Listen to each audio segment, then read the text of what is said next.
Hello, my friends, and welcome to another episode of Manufacturing Transformed.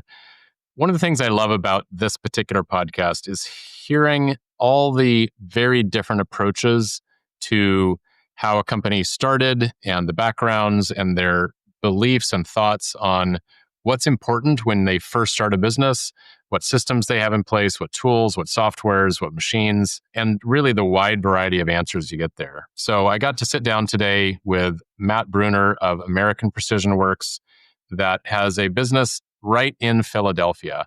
So they're in an urban area. He said there's a bike share thing right on the corner, just to give you an idea. So you could rent, a bike with your app just right outside their door. They decided they wanted to start a business with a clean slate. He and his partner, John Celley. John is the technical guy with the deep machining and programming background. Matt brings a wealth of experience on the front end and sales and operations and finance.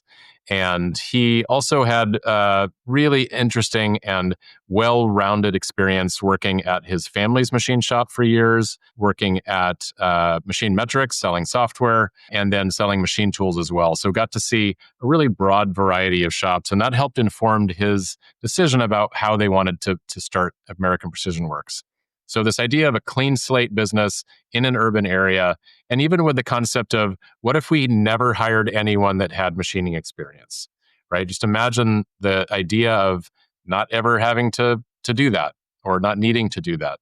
And that really just frames the conversation around the systems that you start with, the processes, the tools, what potentially roles in the business you will never need to hire for because you have systems and automations and things in place to handle that. So it was a really interesting and fun conversation. I super respect the way they're building this business. They're only a year in, but I just really wanted to share his story because I think it's such an inspiring one. And I hope other people learn from it and are inspired by it to go do this same thing in cities around the country. So enjoy this conversation with Matt from American Precision Works. Matt, good evening. Welcome to the show. Thank you, Paul. I'm excited to be here. Well, as we were just saying before we hit record, it is 6 p.m. your time on a Friday. You've had a long week. I appreciate you dedicating the time to come talk to me and share your story with the Metalworking Nation. And I think there's a great story here to be told. I really admire the way that you are building this business, and there's a lot to celebrate and share about it. And thank you for including ProShop as part of your journey. And yeah, let's talk about American Precision products and get into it. Well, quick correction there. American Precision Works. Yeah. My apologies. We'll make it easy. We're trying to recenter our brand around APW. Just keep it simple. Yeah. But we launched, and say we, my business partner and I, my business partner, John Celley, is really the technical brains of the operation. So I'm lucky to work with a business partner that I really admire and can bring some fantastic products and results to life for our customers. His talents alone are really a unique differentiator for us. And then I tend to think of my job is to really build the business around him and make sure that we have plenty of work to do to sustain growth and achieve some of our vision.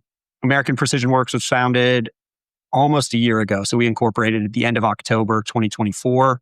We are really embracing a clean slate mentality to building a machine shop. And I think Paul will touch on some of the different problems that we want to solve. We're doing it in an urban neighborhood of Philadelphia. Within our region, it's very much a hotspot for precision machining. But in what I think of as our little bubble in the city, we're one of just a couple shops and uniquely one that's implementing modern systems, modern machining technology. And really, American Precision Works is kind of that pairing for us of talent, technology, and really people. And the people part is probably what we'll lean into most, I would think, in today's conversation. I'll pause there. That's maybe the quick intro. Yeah, no, it's great. And obviously you can't, even using a lot of automation and new technology, you cannot have a shop without people. And just what I've seen of what you've shared and some of the videos and what you've told me, your approach for that is both inspiring and like doing good and obviously serving you well as a new business too. So tell us a little bit about your background. And obviously you sold software previously. I know you have a long history in the industry. Yeah. So I I know, Paul, you guys are doing the Machine Shop MBA series right now. I'm an avid listener. I like to think of it as, in a way, I was extremely lucky to get kind of a machine shop MBA of my own. I am a second generation machine shop owner, even though I don't own or operate my family's business. Mm-hmm. My father started a machining business in the late 90s. He had a young family at the time, 2 machines, ended up growing over the next 25 years to close to 50 machines, 70 employees. Wow. He successfully exited to private equity. And originally I did see a path where I would stay in the business and continue to grow with it, even though it was led by now an outside group. After a few years there, I realized that probably wasn't the best long-term fit for me. Mm-hmm. So shifted away, after having kind of had a seat at the table through my father's business growth, which, really shaped my perspective on manufacturing, the impact that small business can have, both as it relates to building opportunity for an entrepreneur, but also for, the people that the business employs. In leaving that business, I began working for a tech startup in the machining world, a company called Machine Metrics that provides IoT and analytics, so real-time production and data monitoring, and spent really a fun and exciting 6 years there, where instead of just living in the world of my family's business, now I was traveling and interacting with hundreds of different machine shops, getting to see their common struggles. Frankly, a lot of them had the same challenges. And it was interesting to get to work with some that were very proactive in solving them, some that seemed a little bit stuck. But overall, with Machine Metrics, I had good upside. It was a business that, really, I think, incorporated or helped me gain some new skills, especially as it relates to sales. It did, though, probably it jaded my perspective on the industry a bit, because it's very much an innovative technology. I mean, I just think, like, I was working with shops, Paul, like, that are frequently featured on Machine Shop Mastery, the JD Machines of the world, the AccuRounds, groups like KMM. And even though inside me I felt like, hey, I should get back to the factory floor and I think I could bring something to the table. I want to try to solve the challenges that I see these shops having. When you're in shops, like I mentioned, it's hard to walk away and think, hey, I could compete with that, or I could add something within the supply chain. Yeah, those are impressive shops that set a high bar. Yeah, so for me, there were a lot of reasons I was talking myself out of starting a shop. And even when I talk to other industry leaders or folks that run shops, a lot of them say, I would never start a shop again. I don't know where you land on the spectrum, Paul. Obviously, you started a shop, and I don't know if it's something you even think about. Obviously, you're building a great business in pro shop, but it is such a hard industry. There are a lot of things that can go wrong. Mm-hmm. I spent more time not trying to find a reason to go into building a shop, but just a lot of time talking myself out of it. Probably the most pivotal shift was that I then went through another career transition and took a role selling machine tools. So I was working a local territory, selling capital equipment. And I think that just regrounded my perspective on the space. So instead of working with the best of the best shops day in and day out, it was the mom and pop shop still doing very important work, maybe not as much embracing new technologies. And that's kind of where I saw a path that said, hey, there still is a place to succeed. We can hone in on a specific niche, maybe create some value for a targeted group of customers. Missing component, of course, was having a business partner that would do it with me and could actually make parts. So John and I had been friends for a long time. We always bounced different ideas around about, what would it look like if we started from the ground up, and finally stopped making excuses for ourselves. And here we are. Awesome. Wow. What a great foundation. Not only your family's business, and then seeing kind of this elite level with Machine Metrics, and then tools, machine tool sales.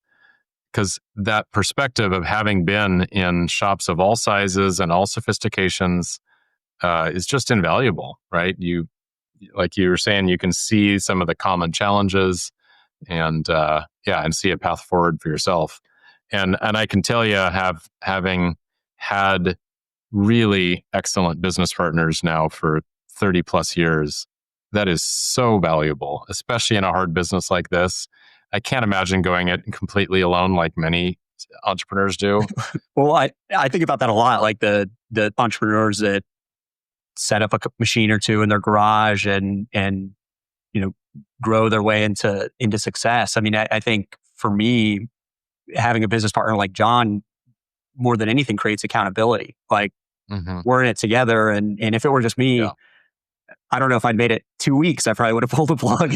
Like, hey, I can go get another sales job. I'll Sure. figure it out.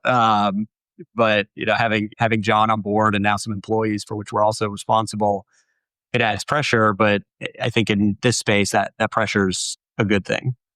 Yeah. And it, as I say that, I just have so much respect for those that can do it alone and have done it alone. And I'm still grateful that I had great partners to do it with. And glad to hear that you have the same. And that pairing of deep technical expertise with the sort of front end business, savviness is such a great pairing and sort of builds on the strengths of each other. And I think overall makes a more sort of cohesive, well-rounded leadership team that can lean on each other and has strengths in areas that matter. Yeah, I think back to like the days when I was in sales, and maybe folks at ProShop will make these comments like, hey, we should start a machine shop. And it's like, well, we have the exact same skill sets, guys. Like, we can't have two people that are working sales and no one to make parts. Like, that's not going to get us very far. Sure. But yeah, John and I, there's not a lot of overlap on our Venn diagram of strengths. So I definitely consider myself lucky there. Yeah. All right. So you finally didn't talk yourself out of it, and you guys came together and you found a space in downtown Philadelphia, or some fairly, maybe not downtown, but very much a part of the city. You're not out in a far suburb, and on some acreage or something. You're right there in the thick of it. Yeah, definitely in the thick of it. So we're in a neighborhood of Southwest Philly. It's 20 minutes via trolley, though, to where I'm sitting now in Center City. We're a couple miles from the campuses of Penn and Drexel, 15 minutes from the airport. There's a bike share on our corner. And I would venture to say, if we're not in the top 5 most accessible shops to like a large surrounding population, I'd be pretty surprised. Yeah. And, we definitely get a lot of like eyebrows raised locally when we're talking to folks like, hey, we're setting up in Philly. It's like, oh, well, what part? No, it's like Philly, like in the city. And especially from, I think, maybe older generations that saw manufacturing's decline in the city, they roll their eyes a bit, and just where the city was a bit scarred by manufacturing and saw so many negative consequences from it, it's hard to rethink it as a place that maybe manufacturing could actually succeed. And not only succeed, but bring in the new workforce and the talent that so many other shops struggle with. Yeah. It's a bit of an experiment, but at the same time, if John and I were setting up in one of the surrounding counties, it's a lot harder to think of what our unique value proposition might be to a prospective employee when they would have choices to work at so many other high-end shops where there's better pay, better benefits. Like, at least we're kind of in our own little bubble, and I think can bring unique opportunities to, not every machinist in the area, but certainly a select few. We kind of have our own niche when it comes to workforce development. Yeah. Well, I think that, again, not only is it noble to be able to create those jobs right in an urban area, but the customers, like you said, you're super accessible, not only to customers who could fly in or drive in or trolley in or bike in or whatever, but thinking strategically about employees in this day, that's got to be top of mind for any shop. Like that's potentially more important than customer access because customers are willing to go anywhere probably. And it doesn't really matter whether you're 10 miles out of town or right in town. Yeah, it's a little, I mean, our facility for sure from the exterior does not have a lot of curb appeal. So I think it can be a little scary if customers are coming to visit, maybe not knowing what to expect, or if they're even just scoping us out on Google Maps. But I'm a bit of a believer that manufacturing does lose potential talent because people either don't know it exists in their neighborhood or it exists in maybe a neighborhood where they don't necessarily want to live or work. And Mhm. I guess I kind of just consider myself in that category where like when I was selling to customers nationally, a lot of times it was I'd take the train to the airport, I'd fly through Chicago or Dallas, I'd connect to a little regional airport and then drive an hour or two away from there to, some factory that was in a small town. I was usually staying at a Holiday Inn Express, eating at a Chili's. Like, Right. I think of like a lot of young people pretty similar to me, that's not necessarily like the place they're honing in on. Whereas being Sure. in a city, and I don't want to sound like an East Coast elite here, like it kind of, there's just a different energy level and it's not even about like income necessarily, but just to live in a vibrant place and also be able to work there, I think is attractive. And you see that too, where students, whether it's with the universities like Penn, Drexel, Temple, you know, they're choosing to come to school here.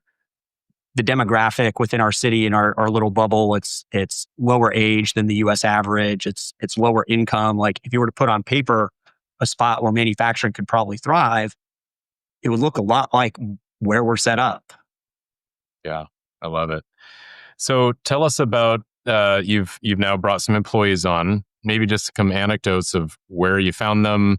I know you're doing a lot of training of people because it's hard to find a skilled machinist anywhere you go. But Yes. just maybe proving out the theory that you had that there was people within a few blocks that may want to come work there. Yeah. So maybe to step back a bit further, John and I started with the premise of like, what would our business look like if we never hired someone with machining experience? Like, what systems would we have to put in place? How could we make our processes as standardized and simple as possible so that we don't necessarily need a machinist? We need someone who wants to come in and do impactful work on high-end technology, and then follow a playbook that we're building. And our first hire was effectively a friend of a friend. So he came from within our network, but younger guy. He was in his late 20s. He was looking for a career change where he'd worked retail jobs and he tried to pursue other skilled trades. The electrical union around here is a big employer, but they're very closed off. It's, more often than not, their acceptance rate is incredibly low, like in the teens. So I found out about that Tom was interested in just learning something and working with his hands and doing what he felt like was meaningful work. We chatted a few times and brought him through the shop in February when we didn't have heat. It was still 40, 50 degrees in there. It was like, it was almost in a way like embarrassing where I was thinking like, man, there's no way we'll get this guy to come join us. But I think he was pretty hooked, even though he had never seen a CNC machine before. The first one he saw is the one that he now runs. And, we put him to work. Like we didn't send him back in the corner to run the horizontal bandsaw to start or run a 3-axis mill or just deburr parts. Like we don't have a horizontal bandsaw. Like the only thing we could do was put him on the 5-axis machine. Yes, Sure. it was more of an operator role, but we pretty quickly got him setting tools. We have a tool setter on the machine. He can do setups where we're using 0-point systems. So we're not dialing a lot in. Like I think traditional machinists would say he's not getting machinist skills. I would argue he's getting skills that are relevant for machining today. And that was our experiment, was like, can we take someone who hasn't seen a machine before and put him in place where he's doing impactful work? And like the answer so far is a resounding yes. And I just see so much potential for him to continue to learn either as a machinist and kind of go the path of John, or have a transferable skill where like he'd rather just be in management and be the pro shop guru or teach others to step in and kind of do the same things that he's doing. Oh man, that is so good. I think this, like an element of this, even if there's existing shops out there that have traditionally hired, people with some experience in the shop, this has to be something they're paying attention to because it is just harder and harder to find. And I've heard more and more shops saying if you can find someone that has a good work ethic and, fits in the culture and is willing to, show up every day on time, like bring them in and we'll train them ourselves. Right. But that train them ourselves could be, we'll train them to dial in a vise. And you're like, well, let's forget about some of those traditional things. The modern approach is systematized, plug and play tooling, fixturing, and just bringing it together in a package that makes this successful.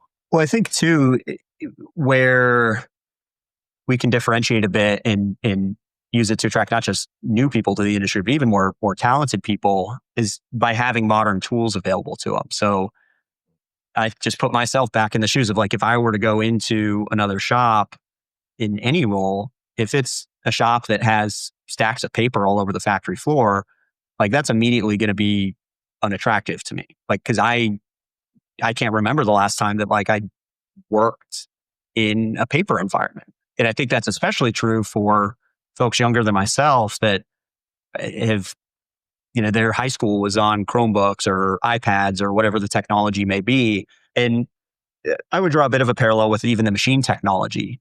I think most people coming into the industry would much rather see 5-axis or at least some sort of like advanced modern CNC that, even if it has one of the newer controls that's big and it's a touchscreen, like that's going to be a lot more inviting than a Haas or a Fanuc control from the early 2000s. Yeah, absolutely. And their overwhelming, dizzying number of buttons and knobs. Right. I don't know if I want to go down the rabbit hole entirely and tell every single employee story on this podcast, but it did work too for us to find talent at the higher end of the spectrum. So we've added another engineer. We pretty quickly found that our bottleneck to sales growth was just how many new parts John could process and how many hours we can run our machines. So we did have an engineer raise his hand and say, yeah, I want to come work for you guys. Not because we have great benefits or better pay or a nice facility, but we're reasonably close to where he lives. And he had been in environments where he never got to run 5-axis equipment. He was kind of stalled at 4-axis. It's like, hey, I know I could be doing more.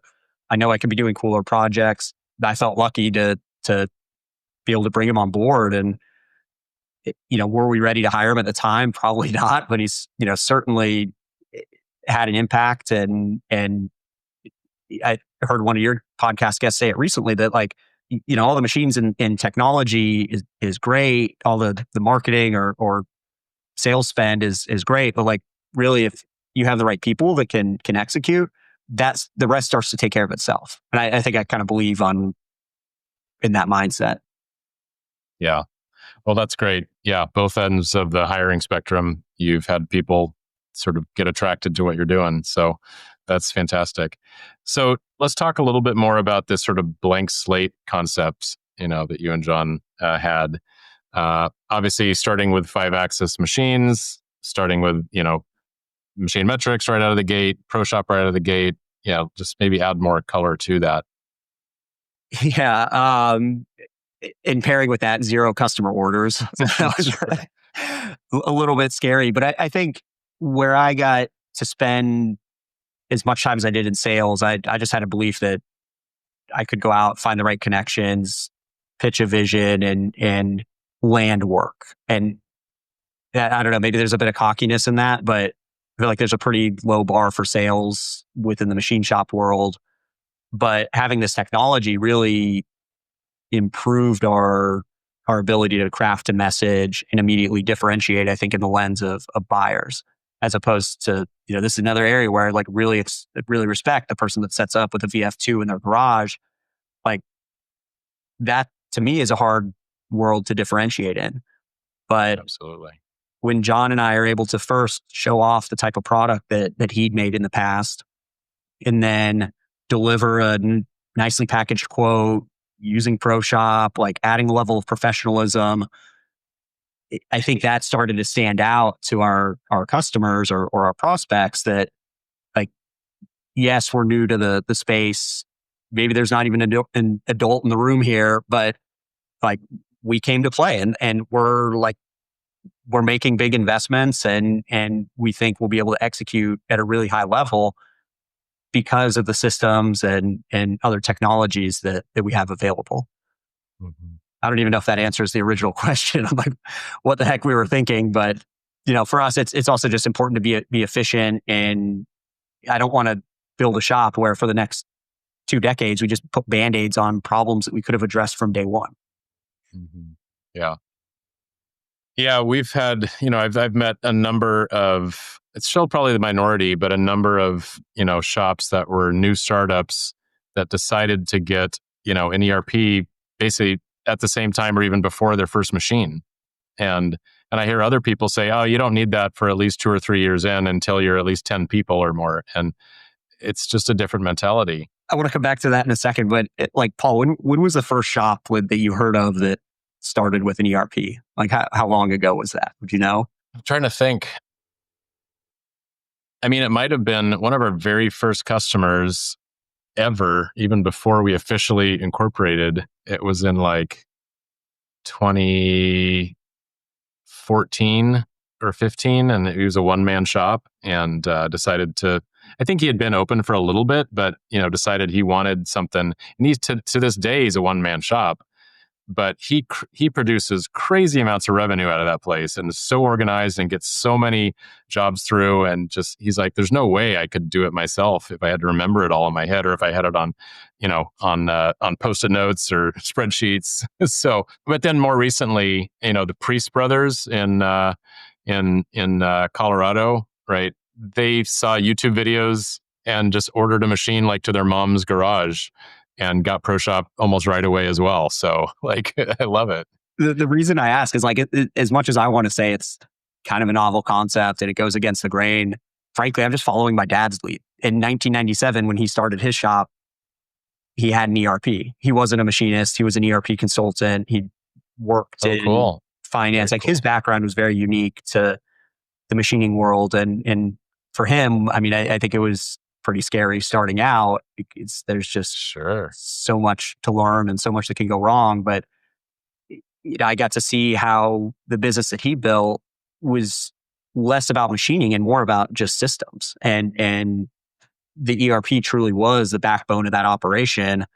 And they were able to operate extremely efficiently because of it. And also it changed, I think, the type of employees that they needed. They didn't need a ton of office admin or like a CFO or even excessive management. It was a very flat organization that was just built on good systems. I think it is possible for businesses to transition into that if they haven't had an ERP and get one. I think that transition is difficult and just culturally challenging as much as anything. Sure.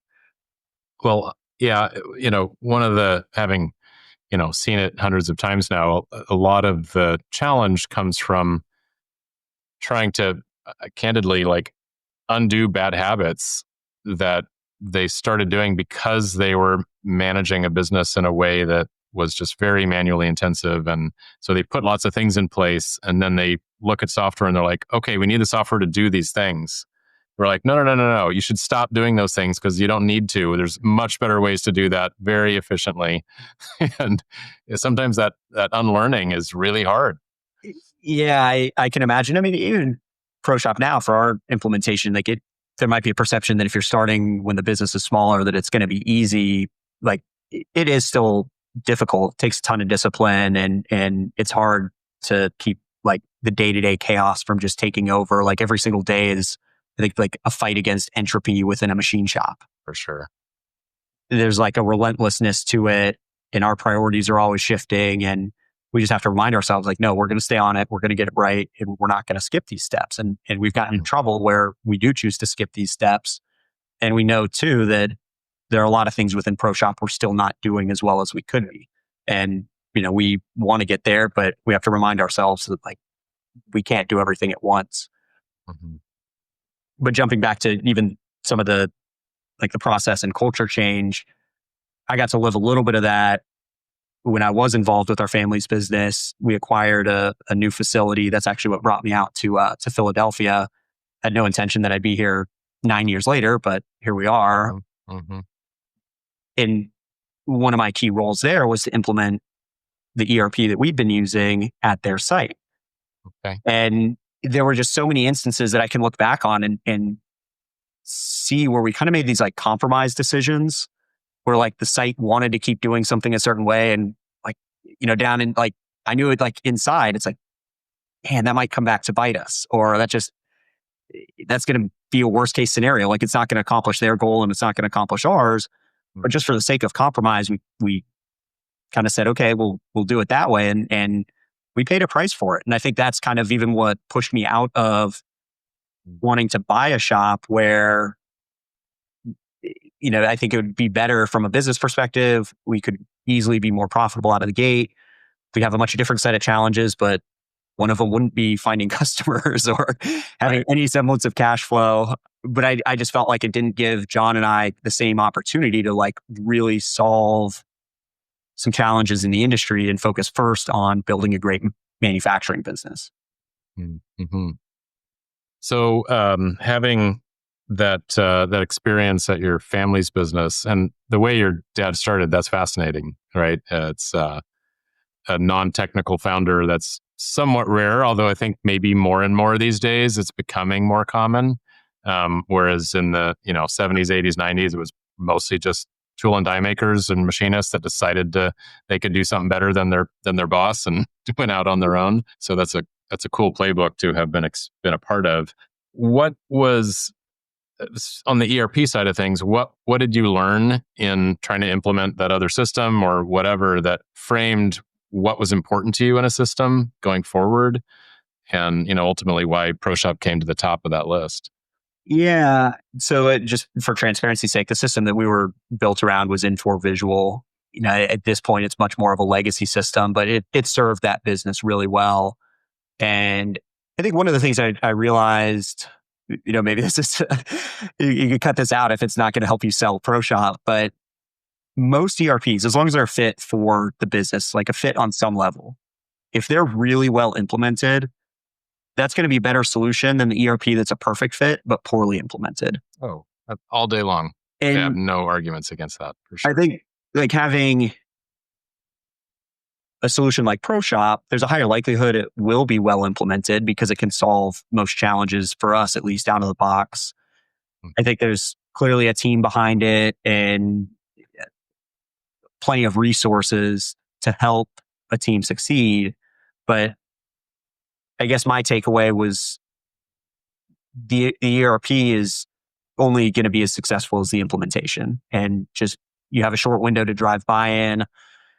And you can talk about the million different things it's possible of doing, but like finding quick wins, getting to a point where it's creating value, I think that's what I would rank as a high priority. And I really didn't search hard for an ERP. Like I'd been in the space. I knew of a lot of folks using ProShop. I'd heard enough good things. I like the message that you and the rest of your team shares within the industry. Part of choosing it too, it's centered on it being a SaaS solution. Like, I don't know how much pushback you guys get related to SaaS at this point, but that's an easy win for us where like it's saving money. Like we don't have to go out and buy servers. Like that's a big business expense for a new company. We don't have to worry too much about security and different protocols because you guys are handling that for us. And even from a cost perspective, the ROI on just sales that ProShop has been able to help us bring, the ROI on the path to achieving AS 9100 or ISO, to me, those make it no-brainers relative to like picking another system that might have been lower cost and then having to pull in consultants or add on all these different features. We were even able to offset your implementation and training with a local MEP grant. It's a huge headache to get paid off that, but like that's a separate story. From a cost perspective, like that definitely wasn't the biggest barrier. And, we chose ProShop and haven't looked back. Like, are there growing pains with it? Sure. Are there things that I don't want to say we wish we could do differently, but like they don't match up against maybe what we had in mind. So it's sometimes uncomfortable to just double down and say, all right, we're going to try it the pro shop way and see what happens. But I have no doubt that if we can continue to use pro shop well, like a lot of things in our business will just start to take care of themselves. I appreciate that nuanced answer. And I agree with pretty much everything you're saying. A well implemented system is far more important than the most whiz bang thing ever. I think part of having a well implemented system is having a system that fits the business. If you try to take an ERP that's designed for a food manufacturer and shove it into a machine shop, it's going to be hard to implement that well. But if you have something that's even close to a good fit, going all in and being open to doing it the way that system kind of works. And I don't know if ProShop, we always think of ProShop as kind of an operating system. So there's lots of tools to do lots of different things, but there's sort of also a prescriptive method that kind of seems to flow nicely. And obviously, we've had clients that have gotten it and immediately tried to customize all sorts of fields and do it like their old system. And invariably, they just make a mess of it and backtrack and go back to the ProShop way. And like, oh, wow, this is actually so much easier. But sometimes that's a hard lesson. Yeah, we've done a pretty good job not customizing. Sometimes too, it's not always extremely, like it's not super easy to customize it when we don't spend a lot of time doing it. So now if I want to customize something, I have to like go retrain myself on, all right, how do I make this tweak that I know is possible? I think if I got really good at customizing it, it would just start to snowball and we'd end up with more and more issues. While we're on the topic of implementation, though, I think one of the biggest challenges that we had probably just stems from starting as early as we did. So I remember doing training with Malcolm, another North Carolina. Oh, you had Malcolm, yeah. It's funny because we live very far apart, but for a long stint, we're just a few miles down the road from each other. Is that where your family shop was? Yeah, it was in North Carolina in the Lake Norman area. Okay, cool. But I think it was mid-December that we started like the pro shop training, and we didn't even have our machines up and running till the end of January.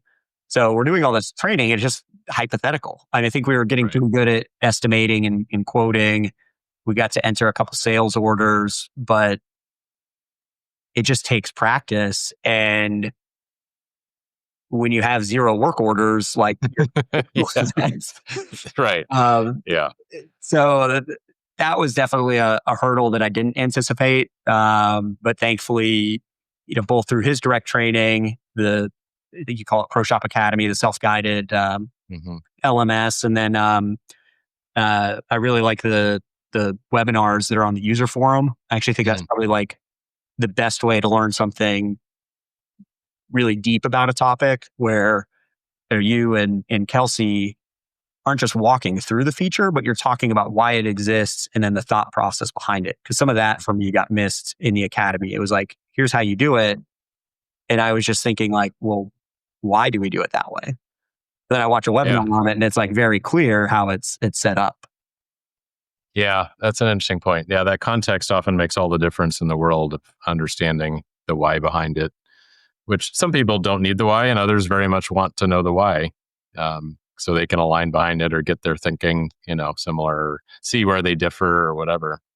One of the questions I wanted to drive towards, you have, I think on there was something about spreadsheets.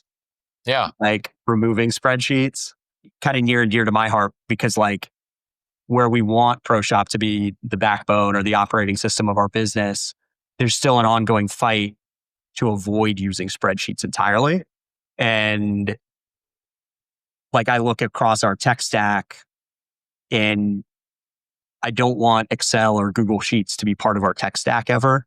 So like kind of teaching our team that if you're using a spreadsheet, like you better have damn good reason to be doing it and have like a clear way to articulate like why it's needed. But it's funny, even in like our business being new, like we've seen challenges where there's just a lot to learn early on. We didn't spend a lot of time focusing on the tooling module within ProShop until we were 3 or 4 months in. At that time, we had a tool library that was well documented in a Google Sheet. Sure. And, John and I have desks right next to each other. I just see like every day we're in that Google Sheet. And I think he probably got sick of me saying like, look, we need to get this into ProShop. Like we can import it. And, I guess kind of that pain you described earlier where, then once it's imported, we want ProShop to function exactly like the Google Sheet did. But ProShop functions a different way entirely. And then shortly thereafter, we had Dan on board. And I don't know, he and John just over the course of like 2 weeks dove all in on the tooling module. And I think we came away where now we have like a world-class level of tooling management, like stuff that like shops would dream of. And it's even changed my perspective on like the need for having something like a tool crib where, I don't know that we would need to go to something that's vendor managed when we know exactly what we have and where it is. And then we even took it a step further where we were able to kill off like tooling lists for jobs. And instead of having even a page available, like, or even having to go into the sequence detail, John built a Chrome extension that'll parse that and print a tool tag for each tool that's needed for an operation. That just gets spit out on a roll. And all we have to do is hand it to one of our new guys and say, hey, go set these tools. Cause it's got the holder, the tool, the location, Awesome.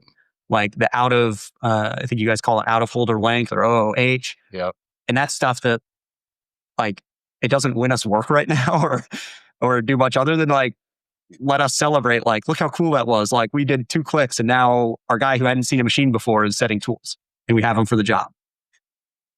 That is so awesome. I love that so much. And just the ability now these days to create a Chrome extension, and plug it right in. And so it's just connected to a label printer and you're just printing off those labels. Yeah. So we use labels for a variety of, pretty much any marketing. We just run it through a thermal label printer, but the tool tags print off onto labels. It's 2 clicks, and John built that using ChatGPT, which we want to think be forward thinking and talk about like, we want to, let's have AI revolutionize our business. And we're finding fewer use cases for like AI to solve big problems relative to like use AI to solve little nuisance tasks. Like we don't need AI to program our 5-axis part, at least not yet. But if it can save John time from having to develop tool lists or setup sheets, like let's make that happen. And I guess another example was just setting up straight from the post, which will spit out a CSV. We can now import that directly into ProShop. We still aren't using like the G code parsing that you guys have built in, but straight from CAM, we're getting all our tool data into ProShop, and effectively the 2 systems are talking together, and that's been a big win for us. So it's just saving time, and then lets Dan and John focus on programming and smooth communication to the floor, and like that's where we're seeing some benefit, I guess, from AI. No, it's off topic for today, but ProShop. No, that's super cool. That's super neat. So on the topic of having a world-class, tool management system and maybe changing your perspective on vending machines, maybe just dive a little deeper into that for someone that isn't as familiar with how it works and, the benefits of doing it how we do it versus how a vending machine might do it. Yeah, I think vendor managed tooling inventory is pretty ubiquitous at least among bigger shops, because tooling is usually pretty chaotic, right? Like maybe there are tool crib managers, but I know for our family's business, it was kind of a guessing game. We had tool cribs, but inevitably tools would get socked away in drawers or at the machines. And our tooling spend was probably significantly greater than it needed to be because of it. Now within ProShop, we have an accurate inventory. We have the unique identifiers for each tool's location. It's just, there's no rhyme or reason within our tool cabinet, but it points to a bin number. And just knowing what you have makes it a lot easier to plan. When we set up a job, we know what to pull. We can see shortages. And then because ProShop has like a EDP number with our vendor, when we identify that shortage exists, we're issuing a purchase order, we're expensing the tooling to a job. Any tooling that goes back into inventory in theory could go onto our balance sheet, though we're just expensing it to the job when we buy it. It also gives us great costing data. Like we've had plenty of jobs where, I can think of like this Invar part that we're running and it's pretty nasty. We burn through tooling and what we think of as like one hourly rate or daily gross margin at the top line, like it seems good on the surface. Then we look in ProShop and see like, man, our tooling spend is kind of out of whack on this and our scrap rate's high. Like, so it's not as good as it seems maybe. So ProShop just gives us that data and it helps us run our business more efficiently. And that's the name of the game, right? Like we don't want to run our business on gut feel. We want to do it with real data and use that to continuously make improvements. Yeah. So in having had that background you had at your family's business, maybe contrasting even to a pretty sophisticated and mature system, how did it compare in the accessibility of easy job costing and like knowing, having that to make decisions? I think that's something my family's business did really, really well. I mean, that was, I think, where my dad came from a finance background. Like they were really good at time tracking. We're good at time tracking, at least in the machine, like work cell level. But for stuff that happens around the machines, definitely we're not doing as good of a job as we could be. I think there are things that we're definitely doing better than what my family's business did, especially related to like work instructions. I mean, ProShop, just having that right at the machine, having the sequence detail, the written description, the run description, the fixturing, like that makes it very, very easy. Having the integrated quality management system and the in-process checks, that's extremely powerful. I think with the exception of tooling, that was something that my dad's business, I don't think ever had a grasp on. And like it had almost become too much of a problem that was like unfixable. Like it was hard to imagine what path would have been needed to really like make improvements. But I take that back a little bit. I think even at the end, like where they were using tooling cribs, they were, when pulling tools, entering a work order number, right, and then that would sync. So at least it's getting expense to a work order. Yeah. But it's definitely a hard problem to solve. And even now we struggle with like, if we're just running into like an aluminum rougher that we know is going to last for multiple jobs, like do we expense it to the first job for which we buy it, even though we bought 3 and it's, we'll use half of one? Like, right. I don't know. It's how do you solve that, Paul? Like, what do we need to be doing? Yeah, candidly, I think there's definitely some opportunity for ProShop to make it easier to buy, a fractional piece of a tool for a job and put the rest of it, the balance sort of in inventory, and then easily pull that in the future and expense it to a different job, right? You can do that. It's a little clumsy today. I think if you use the purchasing dashboard and the cart system and if you're putting in your usage, and if you put in that, this job is only going to use 0.1 of an end mill, it'll expense that 0.1 and the 0.9 will kind of go into inventory if you let the syntax just flow through onto the vendor PO. But yeah, there's, it's not perfect. There's always, our team is always looking for new ways to tweak something or make it better. I'm glad you brought it up because, tooling is such a foundational sort of heartbeat piece of any machine shop. And in many shops, it's still pretty chaotic, right? It's like an anchor dragging the performance down because it's just so much challenge with it. It's challenge, there's tribal knowledge. I can think of just a learning curve for a lot of new people to go into some shops and just find what they need to do their job effectively. That's a pretty steep learning curve. It's funny though, because like our team really rallied around tooling once it became an area of focus. It pains me a lot that there's some modules within ProShop that we're still just not using. Like it's scary to go out and touch a new module. We're not using the equipment module, which is a huge barrier related to maintenance and managing calibration. We've kind of written it off because we're a new shop. We're buying new metrology equipment. So it's calibrated. We've got the certs. That only gets us so far. So we know there's a cliff coming up and we just need to dig deep and start using this this equipment module. And I think when we take the jump to pursue AS9100, it'll surface as a necessity. Sure. I think what we found is that like we've been able to grow without needing AS9100. So I don't want to say we backburnered it, but it's just not as high a priority as maybe day one. I thought in my head, like, we just need to get this as fast as possible. Got it. And that'll open up new markets for us. But that's a great problem to have. You have plenty of work coming in and you don't need to lean on that one. Well, my perspective shifted a lot, like even around the type of work, maybe not the type of work, the profile of parts that we want to do, it hasn't changed, but the type of customer we want to serve and at our size are capable of serving has shifted. And primarily from like a cash flow perspective, like there's kind of a limit on how big of a project we can take on. There's a limit on customers and their terms.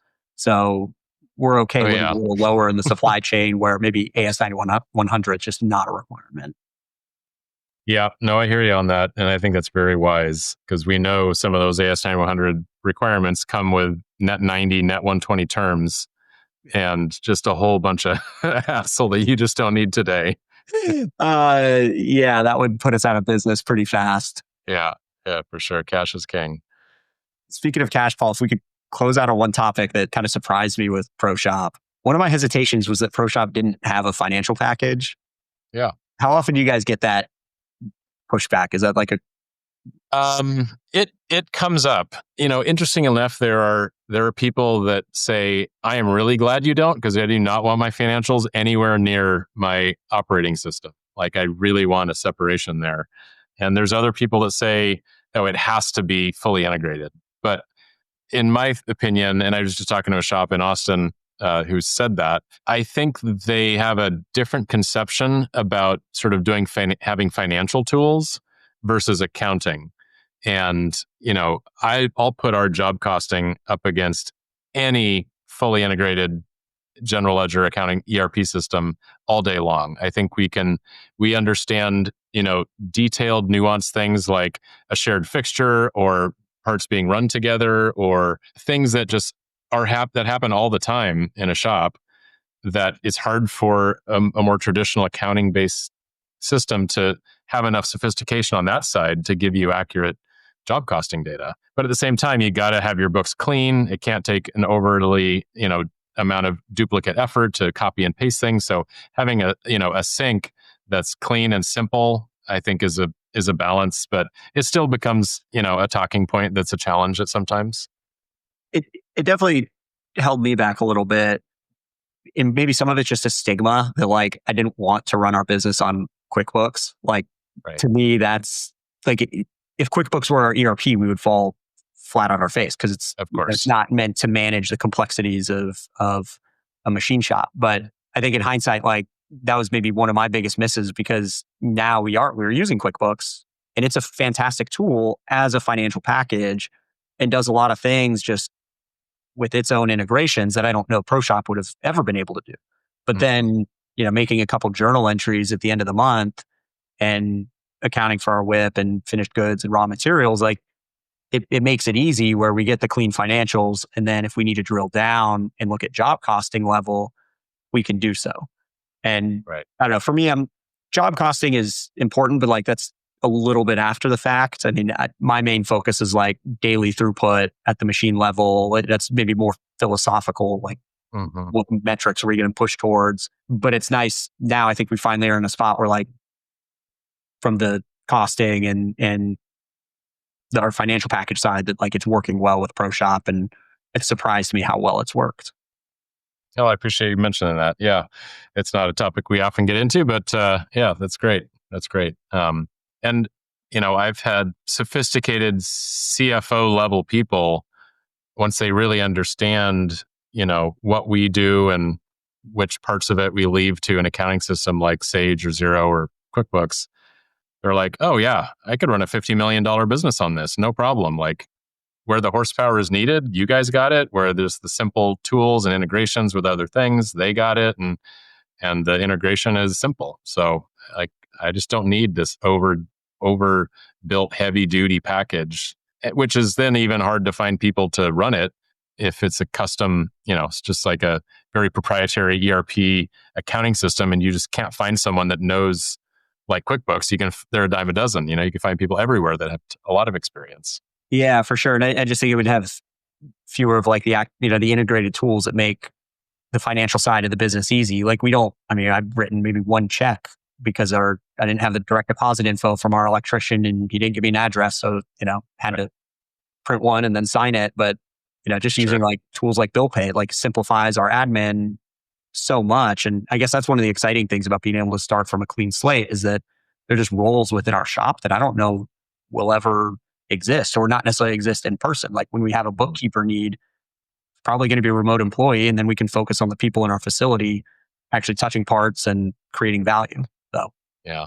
Anyway, that's probably a rabbit hole, but no, it's great. Close to an hour, Paul.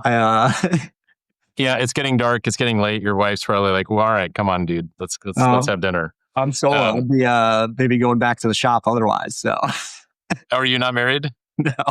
Okay. Well, no wonder you have time for all this. All right. Well, Matt, like I said at the beginning, I really respect how you're building this business. I hope others are inspired by it as well. It's such a neat model, and serving a need, not only in a community, but in the economy, right? The greater, I had seen someone share a post that since the beginning of 2024, 1,000 machine shops have been started. Maybe you saw that as well. And you're like, I'm one of them right here. So yeah, kudos and congrats and thank you. No, I appreciate it, Paul. I mean, I love what you do for the industry, and excited to be a pro shop user. And I'm just really thankful that there were a lot of people, yourself included, before I even chose to start, that were willing to reach out and just lend a hand and share perspective. And I want to do what I can to return some of that favor. And I still don't know that I would talk anyone else into starting a machine shop. Like it's scary, but ask again in a year, and we'll see where we are. We'll leave it there. Awesome. Well, Matt, if people wanted to learn more about you guys and APW, where do you direct them? Yeah, so we're about to. I don't want to tell them to go to our website just yet. It's still like the minimally viable product that I built, and that's not my expertise. So wait a week. Go to our new website, AmericanPrecisionWorks.com. Other than that, LinkedIn. I've, since starting this journey, tried to be more active on LinkedIn, and hopefully I'm easy to find. Matt Bruner, or you can search our business, American Precision Works. And even if you want to drop my phone number or email in the show notes, that's fine too. So happy to share. All right. Well, thank you, Matt. I really appreciate you being on today. It's great chatting with you. Thanks, Paul.